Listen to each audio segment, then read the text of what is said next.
What you know about the dopest dispensary in OKC with wheels? It's the only dispensary in OKC with wheels. Hot box delivery service. 3 and dependable with all the biggest name brands and exotics, including Cookies, Backpack Boys, Dopes Up, Rap Packs, Baller Jars, Baller Bars, Cars, and more. Make sure you hit them up at 405-835-0222, 405-835-0222, 405-835-0222, hotboxdeliveryok.com. Hola, soy Henry de Nueva York y escucho el E.I.T.H.R podcast con mi amigo N.I.L. You're listening to the E.I.T.H.R podcast with your host, N.I.L.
And good evening. Happy Friday, ladies and gentlemen. It's your boy N.I.L here hosting the E.I.T.H.R podcast here in sunny Northern California. How's everybody doing, man? Listen, it's Friday. We made it through another week. So I want to make sure that everybody gets their credit.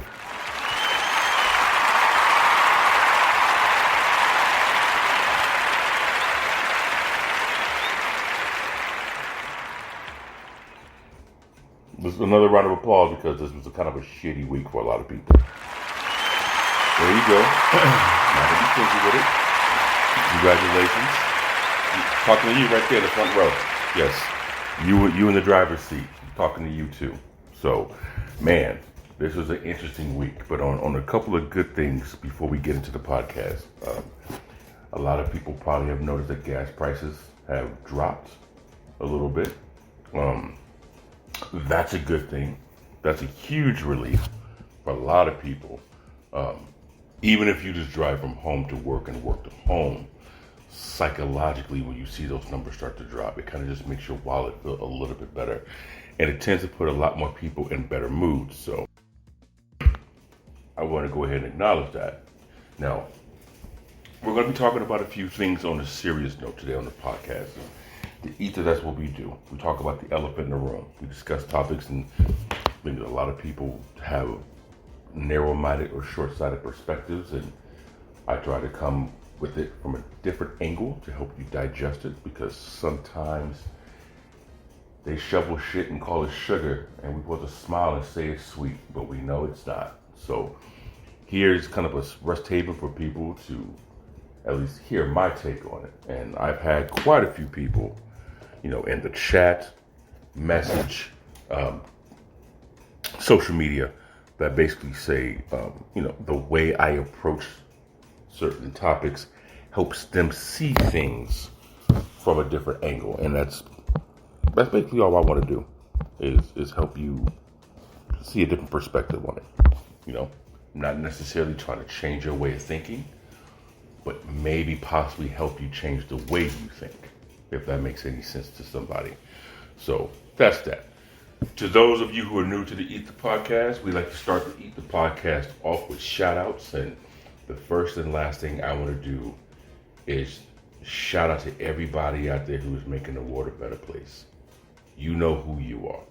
If you're the person who does the little things like let somebody over in traffic, or that one thing you could have said to somebody in a conversation, but you bit your tongue and kept it to yourself to make sure that certain situations didn't escalate even more, good on you. Good on you. It's too damn hot for people to be walking around acting an ass more than they already are.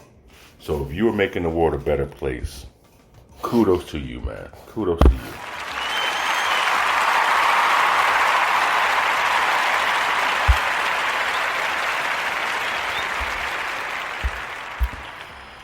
So football season, because we're kind of getting into sports in this segment. Football season is just around the corner. My Raiders are the first team to do training camp. And training camp is usually where the rookies go and kind of learn the playbook, get an early jump on it before OTAs, actually. And then training camp begins and then you get into practices and stuff like that. Some of the older veterans, they don't necessarily like it. It's kind of like a voluntary meeting at the job that most jobs want you to show up to, but it's voluntary. And if you show up, great. If you don't, well, it's voluntary, but it kind of makes you look bad. So this is where the youngsters get to come in. Well, the Raiders apparently had everybody there. Rookies, second-year players, veterans. That shows, some cohesiveness and camaraderie. Because you're from the jump. Nobody thinks that they're, you don't need it. It's not necessary. It's a waste of time. And again, that voluntary meeting you ain't got to go to. If you ain't got to go to it, you probably won't go to it. But it's a good sign that people are doing that. I believe the San Francisco 49ers are starting theirs next week. And, it's the Niners. Right. So that's all we want to say about them. One thing I want to get into, man. Oh, before we do that, I'm sorry, I'm breaking my own rule. Now we did the shout out to everybody making the world better. I want to give something inspirational, motivational to people. I like doing this because it's the first impression, the first thing you do in a podcast. And it's something that people think about during the rest of the podcast. Something inspirational, motivational. And that is, make sure you stretch whenever you get the opportunity. Right? I saw a meme today. My A1, she posted this, and it's a meme where it says, me as a kid, when athletes retire in their 30s, it's why are you retiring? You're 30s. You're still young. What's the point? And then it shows me today in my 30s. Oh, yeah, I get it. It makes sense now. So for anyone who's the age of 25, 26, 27, listening to this podcast, or even younger, believe you me, when we were that ripe young age, we made fun of those who were 35 plus. Then all of a sudden, what happened was we got to that level in life. And let me tell you something, you can tweak your back sitting. You sneeze and pop a vertebrae, right? It's wild. So whenever you get the chance, ladies and gentlemen, make sure you stretch. Don't just stretch muscles that you normally stretch, your hamstring and, stretch your calf muscles. Try to stretch your feet muscles. Figure that out. I don't know. Do something, right? Because our bodies get into this routine of sitting in a chair, getting up from a chair, right? When you get up from your chair, you kind of turn and pivot in the same position constantly. So certain muscles are always being worked. Certain muscles are being neglected. So when you push off from your cubicle or from your desk, try turning the other way. Yeah, you got to do an extra 0.4 seconds worth of work. I get it. But you're kind of keeping everything as much balanced. When you go home or whenever you have a chance, elevate your feet. Because when you're in a seated position, it's not circulating the proper way. This sounds hella old. And it sounds like old people talk. I get this to those who are younger. But the human body is like a motor in a car, right? The more wear and tear you put on that engine, the less horsepower it's going to have, the more maintenance you're going to need to put on that vehicle later on in life. The body is no different. So stretch, Keep everything balanced, keep everything elevated, keep it hydrated, keep all that fun stuff, man.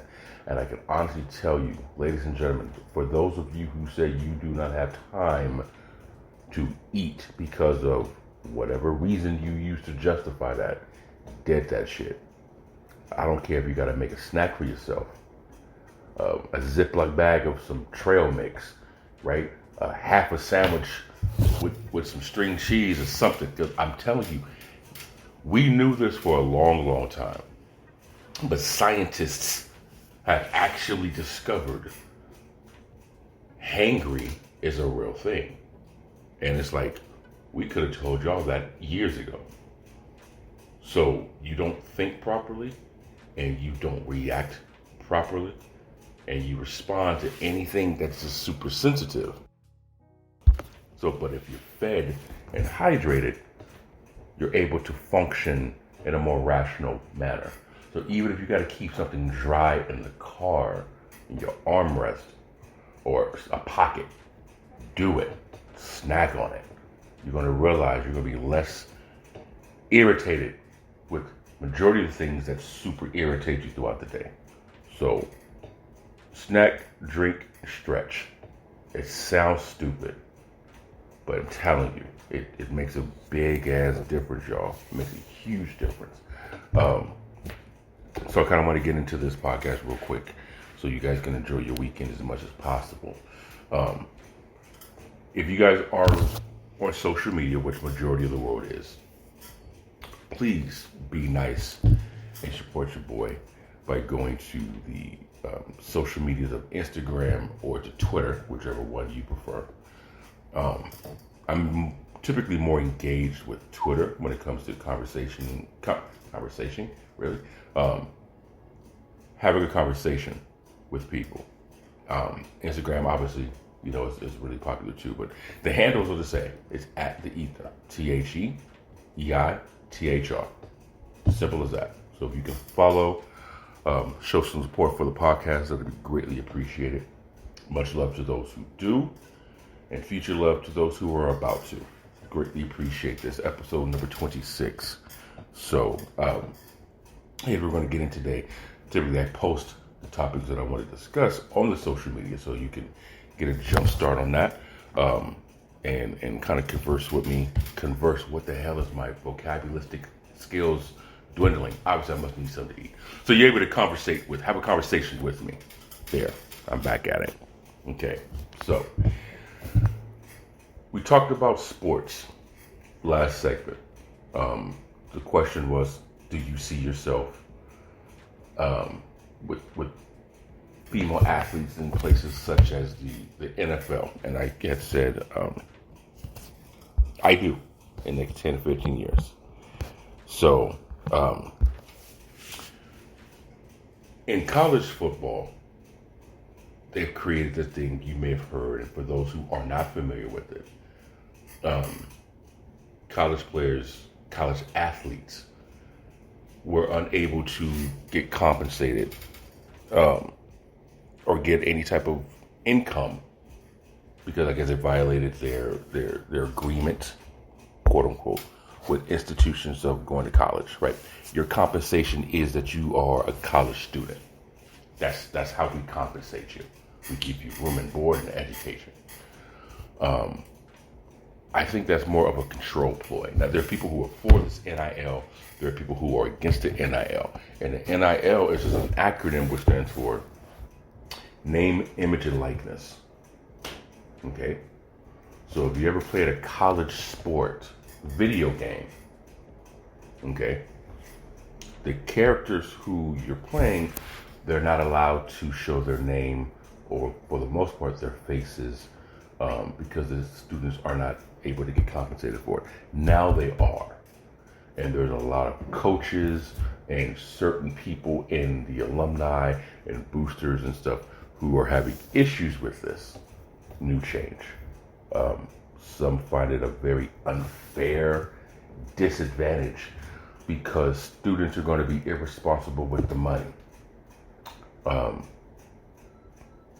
I understand the perspective of that, right? If you were a 19, 20-year-old kid and, you know, you're going to, let's say, for example, Sac State, and you are a top prospect in whatever sport it is. You now have the ability to get what's called like a sponsor, right? A car dealership is able to say, hey, DeKalb, we want you to endorse this product, and we're going to give you X amount of money for that product, right? All you gotta do is kind of say this, this, and this.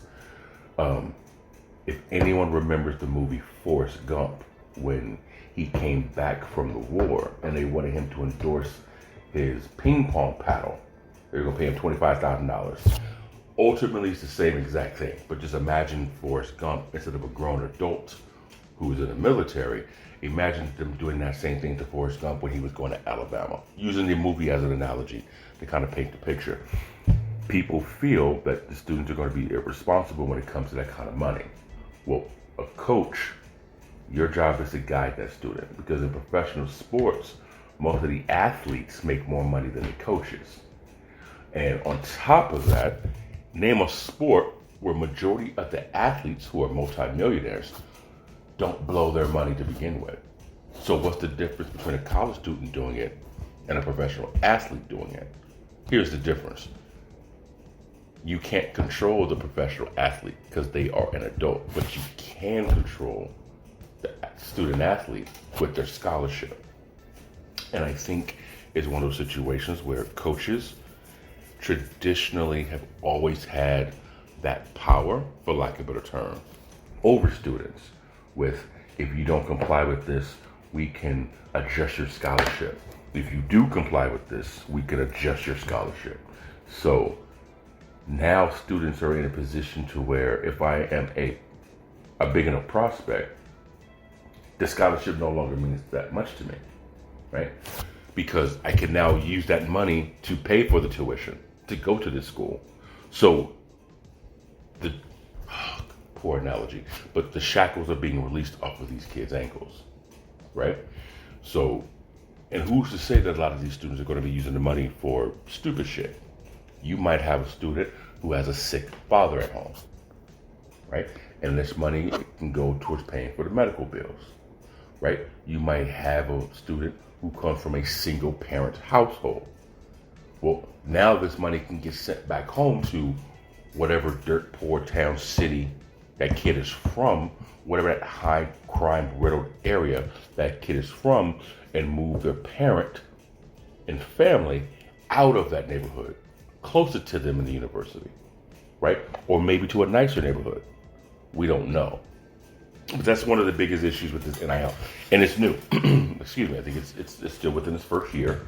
So there aren't any rules or regulations set to it. I believe there's a student who is in the process of getting paid from an NIL compensation of $1 million. The tricky part about it is you get these kids who haven't played yet getting these deals. They're kind of just marketing. Now the trick to this is making sure that it does not get into any political persuasion, because now you can use a high profile kid, for example, who's going to Ole Miss, right? And a certain politician can take this student, use one of their sponsors to give this kid an NIL deal to support them politically, right? Whether it's blue, whether it's red, it's irrelevant.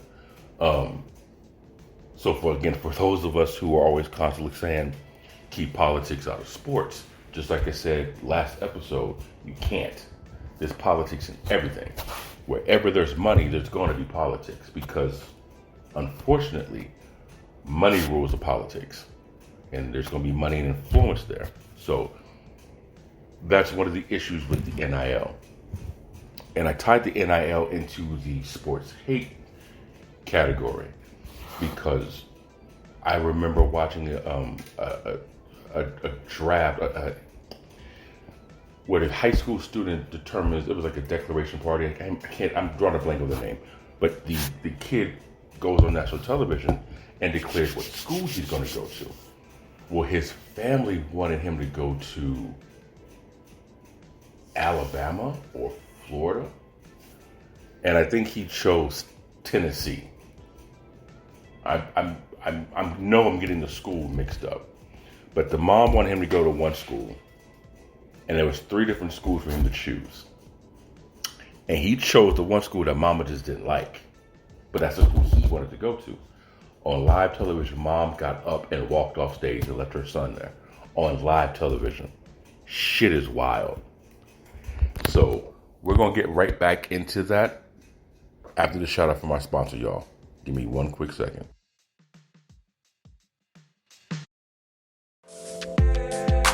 Most t-shirts are simply cool to look at and or look in. Well, so are ours. But ours also aim to send a message. They aim to put a name on obstacles that once stood in your way and aren't there anymore. Struggles that you turned into successes and crushed. You made it look easy. Shop at N.I.L.today. N.I.L.today. www.N.I.L.today. A GNS collection.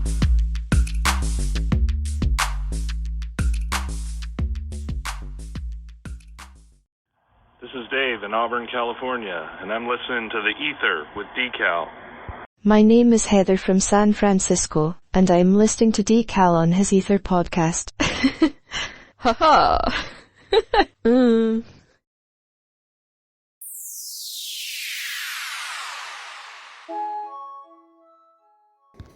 So back to the sports hate.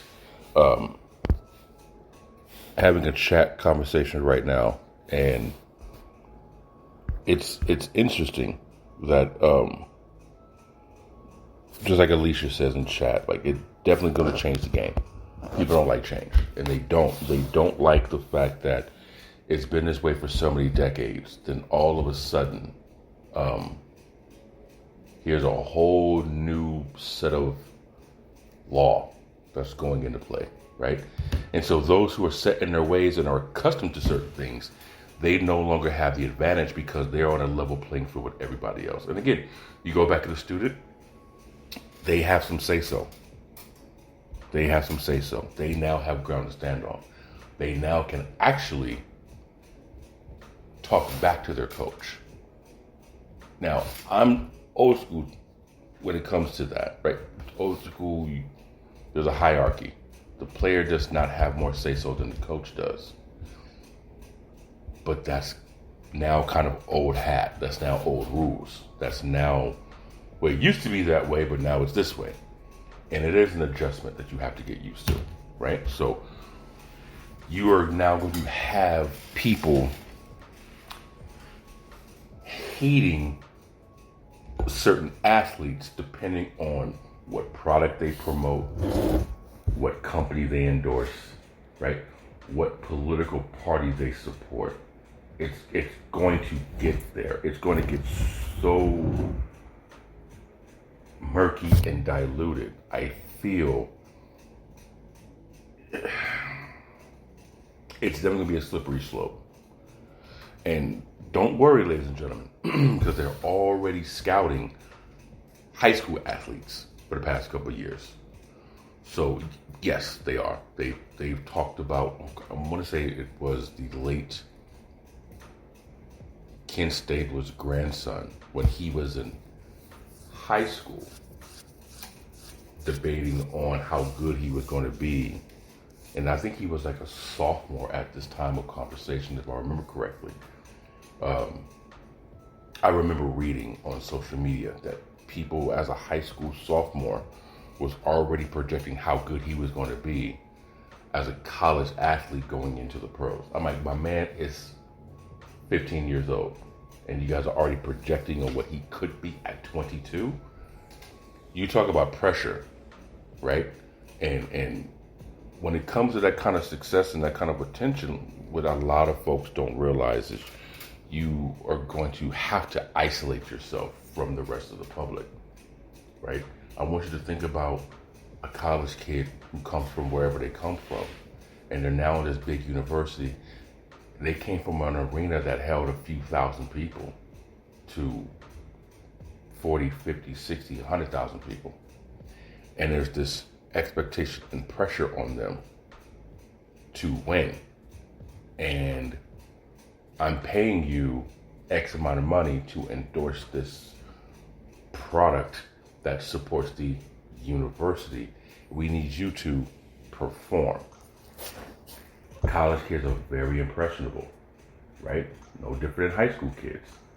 So I think what should happen, and this is just me on the outside looking in, you should definitely have some kind of counseling, third-party counseling, third-party consulting for the student to help them understand this is what money does, this is what money is, this is how you manage it, right? If they don't have someone in their family to tell them, you need to get like a financial advisor, or you need to get someone who's really good with money and have them coach you, show you how to work, right? How to reinvest it. Maybe there could be workshops with world-renowned investors who can teach these kids, here's where you can put your money, right? And everyone has a different answer for where they can put their money and how they can invest it. So that's all subjective. There is no one right way, because if there was, there would only be one right way. So there's a multitude of it. But allow them to decide where they want their money to go and how they want their money to be distributed at an early age. Because, like I said earlier, there's professional athletes who fuck off their money, right? The average NFL player lifespan in the league is 2 to 4, 3 to 5 seasons on average. 2 to 3 years, I believe that's what I read. After 2 to 3 years of retiring, they go broke. They go broke. So it's very damn, because they don't have anyone guiding them. And from people that I know who play professional sports, it's a whole world of image, because I need for you to look like this in order for you to be perceived like this, so we can be attractive to the next wave of people. It's a machine, right? And a lot of folks don't want to hear that, because they rather just be in the glitz and glamour of where they are right now, being popular, being someone of note, being someone that matters, right? And that's going to tie right into the sports hate of professional athletes. Listen, there has to be an understanding. There's a difference between sports hate and actual hate, right? I don't hate anybody on the San Francisco 49ers. I don't hate anybody on the Kansas City Chiefs. I don't hate anybody on the Los Angeles Chargers. I do hate Denver. But there is a difference between sports hate and actual hate. And I think in today's world of dopamine and inclusion, people go from one and they spill into the other because they're trying to get that 4 seconds of fame. They want to be talked about on a thread. They want to be immortalized in a meme. They want to be remembered, not realizing when the next meme comes out, they're already going to be forgotten. Right? And a lot of folks don't think these athletes, they're entertaining you. That's it. And they do have an opinion. And for every person that sits back and says that the athletes just need to shut up and dribble, understand you are doing the same exact thing you're telling them that they shouldn't do, but the reason why you don't like it is because they have a platform that you are pretending to use to get your point across. But if the roles were reversed, you would do the same exact thing. And that's where it gets murky again, because then that sports hate becomes an emotional hate. And if anyone understands psychology on any level, in most cases, emotion will always supersede your logical thinking, because you don't respond, you react. And if that is something you don't believe, look how you responded to that comment. you probably wanted to react to that comment versus sitting there thinking about it. Okay, he has a point. You probably just did right now because I gave you an example of how we would typically react to something. Look at a post on social media, right? I put a post up the other day of a woman breastfeeding a baby at a table. And the whole time it's talking about how you can tell that she was raised this way. You can tell she's comfortable with doing this. You can tell that this is how she perceives everyone else to be and how the world just needs to accept it and everyone needs to deal with it. And the very last sentence you can see that it wrote, take your damn flip-flops off the table. And if you look at the image, she had her flip-flops on the table. But everyone was so quick to react to what was being said and not what it was saying. So we tend to react to what we don't like versus respond to what they're saying. So going back to sports hate, that's what people do. We react.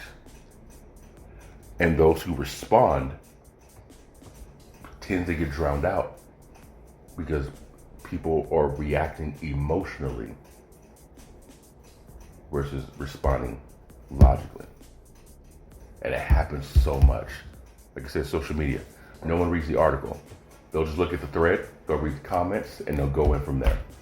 But if you actually read the article, which takes about 3 to 4 minutes, depending on who's writing it, you will understand that the conversations in the thread has nothing to do with what's being written and got nothing to do with the point that's being made, which is interesting. And nobody wants to hear that because nobody wants to admit that I was wrong about this. Oh, my bad, I didn't know. Very few people will. And instead they'll try to redirect it to where it makes their opinion about what they were wrong about still right and relevant. It's interesting. Brick walls. You're talking to brick walls, right? So again, with sports hate, you have to understand these athletes they're given information that you don't have access to. They know people that you don't, right? They're talking to people who are actually in that world. And who knows what that person is telling that athlete, if it's accurate information, if it's false information, if it's inside information, who knows? But I can also tell you that when it comes to news that we see on social media, not all that shit is accurate. They piece it out almost like every other day you'll get something new about an article that you read the previous day before, right? So you have to understand, ladies and gentlemen, that if you're going to hate someone you've never met before, then you have the exact number of reasons of why you shouldn't hate that person that you've never met before. Like I said, if you want to sports hate them because they're part of your rival, I get that. But I wanted to at least bring some awareness to sports hate and real hate. I can't really conversate with someone who really hates somebody that they've never met because I'm like, bro, you're taking this shit to a whole new level. It's not that serious. Like I said, I sports hate teams. I sport hate the Lakers. I don't hate anybody on the Lakers. I don't know them. Those people work their ass off to get to where they are. Kudos to them. I hope you never have a career-ending injury. Never do. But I do hope you get hurt when you play my team. There's a difference. Those who know, you know.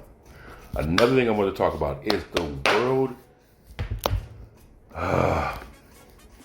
Has the world become more woke, or is the world more sensitive? Is the world more aware, or is the world more defensive? Understand something. When you're on this side of the tax bracket and conversations and terms become developed, they have different meanings than they do when they reach the masses and get commercialized, right? The term woke originally was to be aware of any type of hidden message or read between the lines type of scenario. That's what woke was, right? Woke was knowing when you see bullshit, call bullshit out. That's woke. That's what that was. Really simple. It was knowing, I know you fucking lying. That's what woke was, right? The problem is, in my opinion, is people are no longer woke, people are becoming alarm clocks. And anyone who knows the difference between woke and alarm clocks are fucking annoying. You dread an alarm clock. You don't even want that thing in your room. It's loud, it's absurd, and it's just draining, right? And it's constant annoying noise that makes you react. And it's a very horrible way to start your day, right? When you have a great message and it gets commercialized by those who are out of touch with that message, they shove it down your throat and there's no way to get away from it. They want to blanket it with you.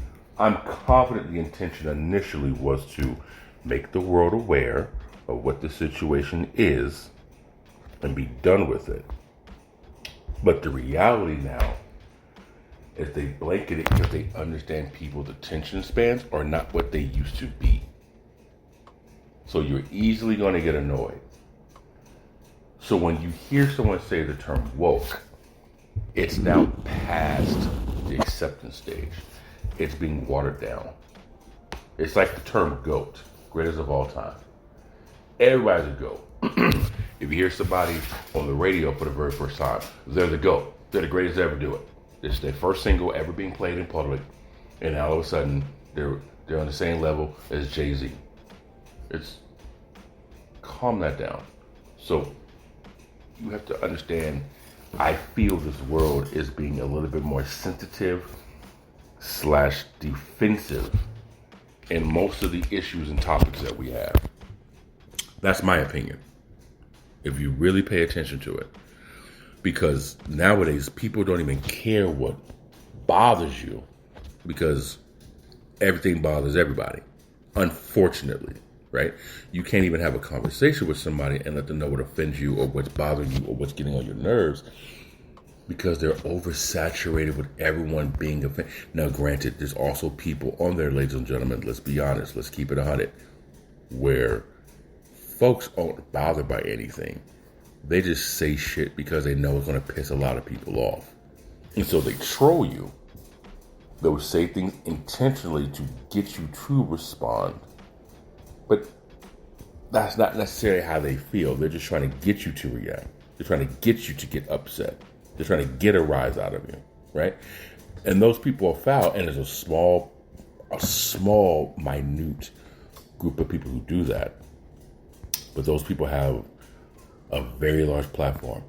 And again, if you say the wrong thing the right way, or if you say the right thing the wrong way, you're going to get somebody who's going to react to that. And the next thing you know, there's a whole ass conversation. A whole ass conversation of people in a thread on social media. And now you're back to being oversaturated again. If that makes any sense to anybody. So I try to make sure that I understand or have a good idea of who's the source that is telling me this shit, right? Are they someone who is just misled with information? Or are they somebody who can accept information that, okay, that's not accurate, here's what it is? Or are they someone who's considerate? Do they have empathy? Or are they somebody who just want to piss you off and they turn their ears off and open their mouths instead? You know what I'm saying? They turn their ears off and their mouth is open. And that's the only way they communicate, right? And so I think we're just getting a little aggressive. I think we're getting a little sensitive. And I believe we're getting a little defensive. I think what happens is in the conversation, like I said earlier, you get somebody who you'll make a point and you'll prove their point wrong, right? You'll make the counter to what they're saying, and they'll still try to find and search a way to make themselves right. Or they'll overlook everything you say. It's kind of like I tell people, tell me what I was wrong about. Don't tell me the part you didn't like. Because what you didn't like doesn't necessarily mean that I wasn't right. It just means that you couldn't accept it. That doesn't make it wrong, though. So tell me the part that was inaccurate. Don't tell me the part that bothered you. Or somebody would take something that's 500 words and pick out the 5 words that made them mad. And it's like, but that had nothing to do with the overall point of it. You're just focusing and honing on this one aspect that bothers you. Those people just nitpick on anything to be upset because they have to be right about whatever the fuck it is they're focusing on. And if you understand that about certain people, you can maneuver accordingly around those people. Otherwise, you're going to stress yourself out, which is then going to exhaust you moving forward in any other conversation with other people. So you kind of got to know when to fight your battle so you can ultimately have peace in your war, right? So that's my take on, are we woke? Or is motherfuckers just being alarm clocks? That's my take on it. Another thing, if you guys have ever noticed, there are more people who are faithful to their sports team than their significant other. How does that work? Right? Listen, I am a diehard Raider fan. But you want to know what? When push comes to shove, they're not paying my bills. They're not giving me a pay raise. They're entertaining me. So this is kind of more towards the men, because generally speaking, men, we would put our sports team before we put the woman who bared our child as a priority 6 months out of the year, right? You are people who will spend money on a jersey with another man's name on it and yell his name out to get his attention and get so happy to take his picture than you are to spend with your children at a park for half the time. I understand camaraderie. I understand it's entertainment. I understand it's fun. I get that. But isn't it interesting? Again, I am a Raider fan. But it's interesting that we will get our team's logos and brands tattooed on us before we get a name of a significant other. This significant other is giving you pleasure. They are giving you all kinds of other stuff, right? What is your team giving you besides a vacation, a scapegoat, a break from the real world? Okay. Your significant other can also help you build a foundation to where people can become a fan of you if you pick the right person. You know how many people right now have Dallas Cowboy tattoos, Super Bowl champions 2019? Okay. But you refuse to get your wife of 10 years tattooed on you because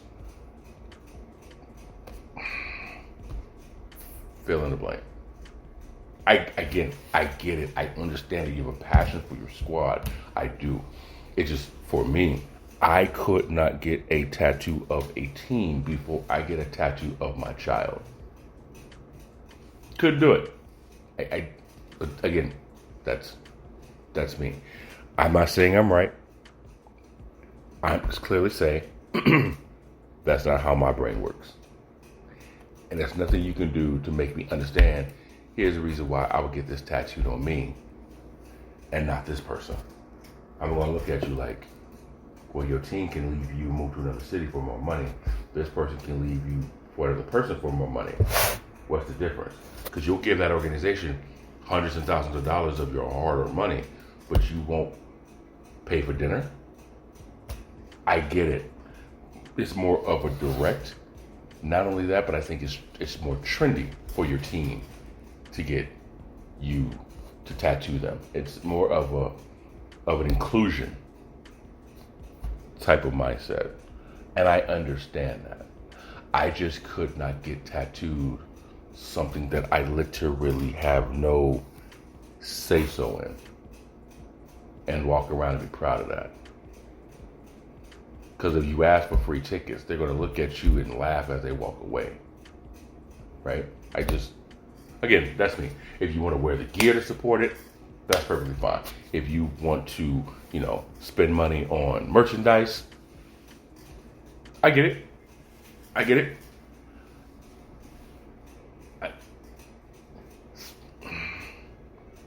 Certain teams that are based out of certain cities, they represent the certain city, they represent the struggle of the city. It's more of a symbolism ultimately for what the city and the team means to you. I can understand that argument. I can grasp that. Totally grasp that. But I just know I'd be pissed if I would have got a Raider tattoo on me and they dipped. And the city that they moved to, you don't like. Oh boy. Oh my goodness. Right? So I just think, in my opinion, when it comes to stuff like that, it's tricky. That's, again, I'm not judging. I'm simply saying I don't see the reason behind it. But again, I'm sure there's somebody who do. And if you play for that organization, that's one thing. If your significant other play for that organization, that's another thing. Because you have an emotional, direct tie to that team. Okay, cool. Outside of that,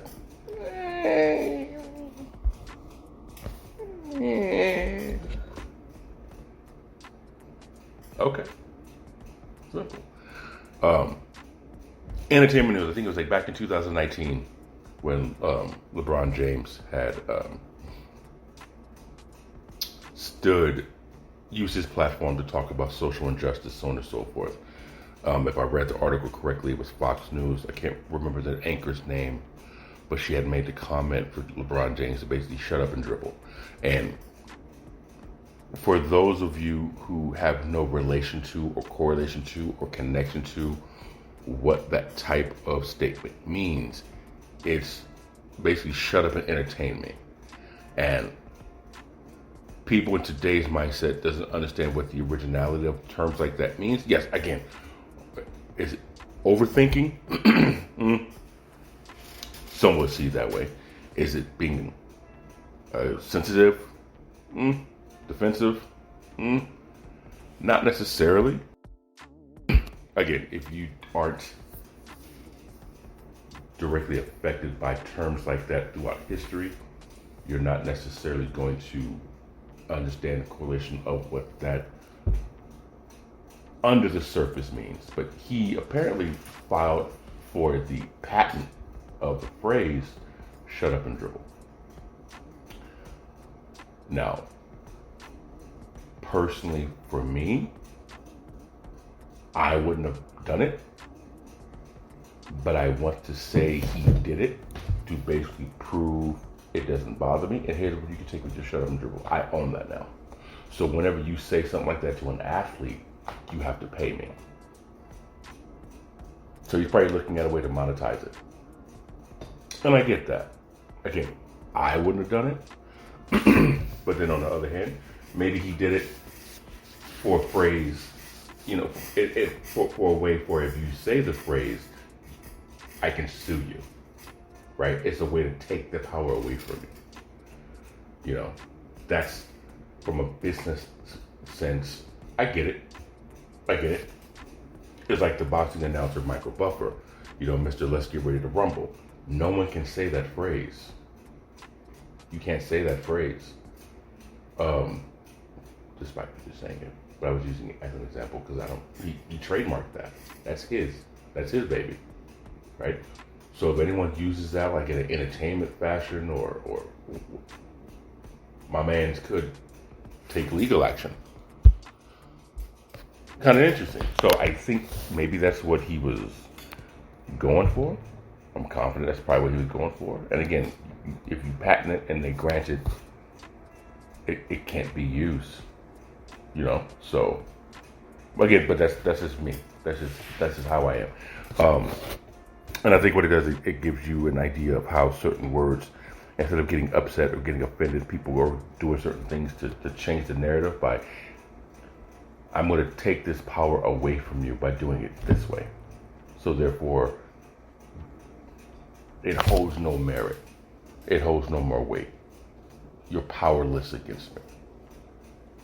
Right? And there's a lot of people who, going back to the college football situation with the NIL, a lot of people don't like the shift in power in the way the world is working. They don't like it. They can't stand it. Right? So, it's an interesting time to be alive, man. It ultimately really is. You're seeing a lot of shifting going on and a lot of people panicking because they're scrambling. The world is shrinking below their feet and they want to do what they can while they're still here to keep it as the world that they know. But you guys have to understand, what's good for now could be bad for later.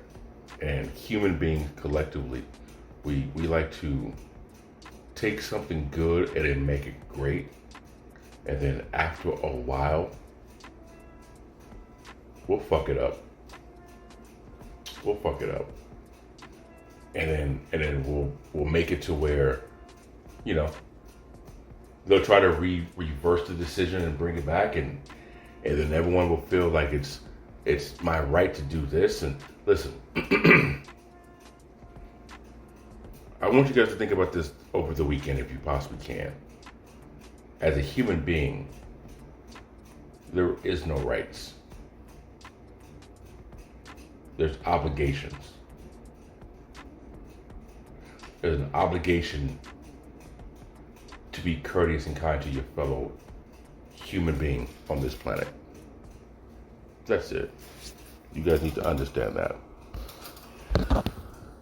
Man, this episode was fun. I got a kick out of it. I don't know about you guys, but I really enjoyed it myself. What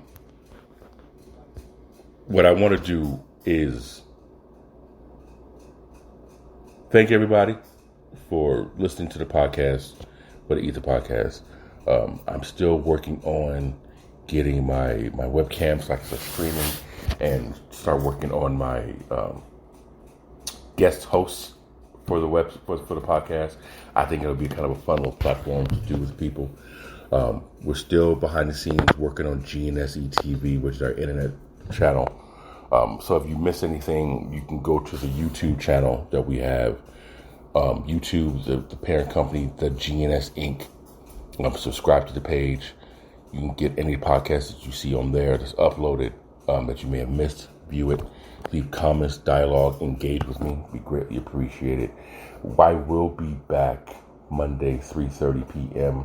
Pacific Standard Time.